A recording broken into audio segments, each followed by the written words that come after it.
You got a forest and you got a garden. What's the difference between the two? Listen to me.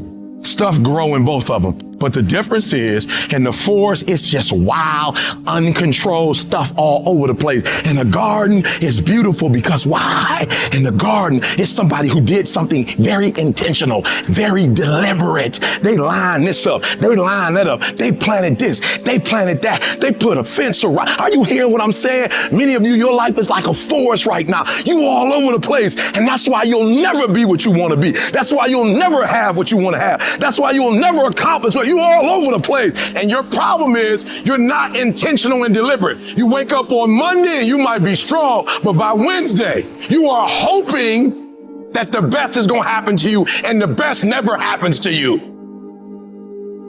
Everything that's good to you ain't good for you. I've learned that you got to pass up on good to get to great.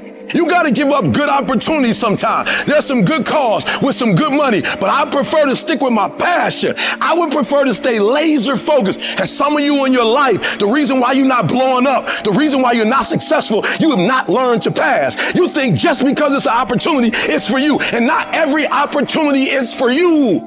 You got to get to the spot, baby. You got to do what you was called to do. You got to do what you were born to do. You got to do what works for you, because if you do what works for you, you're going to blow up. Winners don't focus on not losing. Winners focus on winning. They make winning the goal. Today, I got to win. You got to decide that you're going to do something, and you got to do it every Monday, every Tuesday, every Wednesday, every Thursday. I'm asking that the 24 hours in your life be very intentional, very deliberate, that you be very strategic. You're very deliberate about what time you wake up. You're very deliberate about what time you go to bed. You're very deliberate about what you eat, what you don't eat. You're very deliberate about the people you bring in your life. You are very deliberate about the books that you read. You're very deliberate about what you watch on television. You are very, very focused, intentional, and deliberate. You concentrate on this opportunity. You don't worry about tomorrow. You concentrate on this opportunity with all your might, with all your soul, with all your heart. You focus on this, and tomorrow will take care of itself.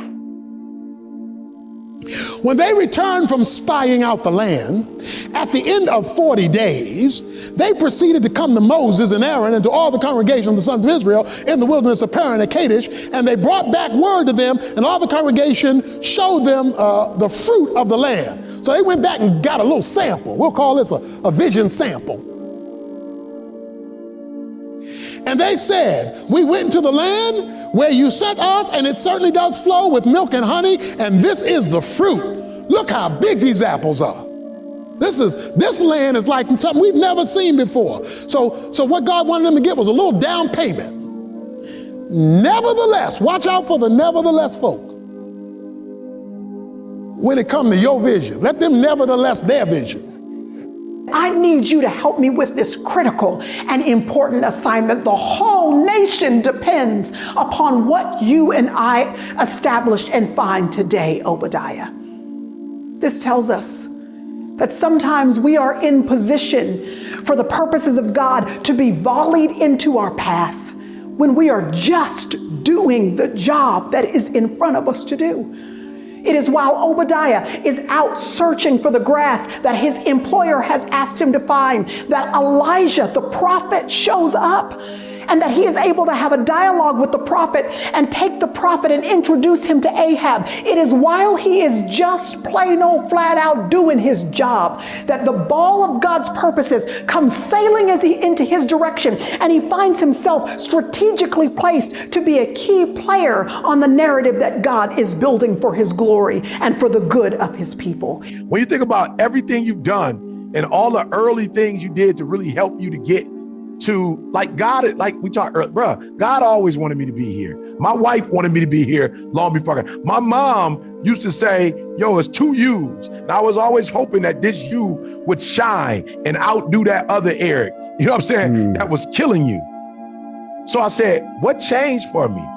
It was the day that I said, E, you owe you. Your mama don't owe you. Bruh, she brought you in this world. She don't owe you no more. You're not 8 years old. Your biological father wasn't in your life. So what? He doesn't owe you nothing. Now, maybe he owed you to be in your life when you were 2, when you were 4, maybe he should have been responsible. Bro, you a grown man, you in your 20s and you homeless. That don't have nothing to do with your mom or your biological father. You got kicked out of school. Now they're in the promised land under Joshua. Caleb comes to Joshua and say, Joshua, you remember? You remember, you see, all them other boys, they didn't see it. So they all died in the wilderness. But now you and I are in the promised land. And he says, Joshua, I'm 85. I was 40 when this thing came down, but I am as strong now as I was at 40. Because even if other folk try to stop God from expressing his vision through you, he will keep you around till he get rid of them so he can still do through you what he wants to get done.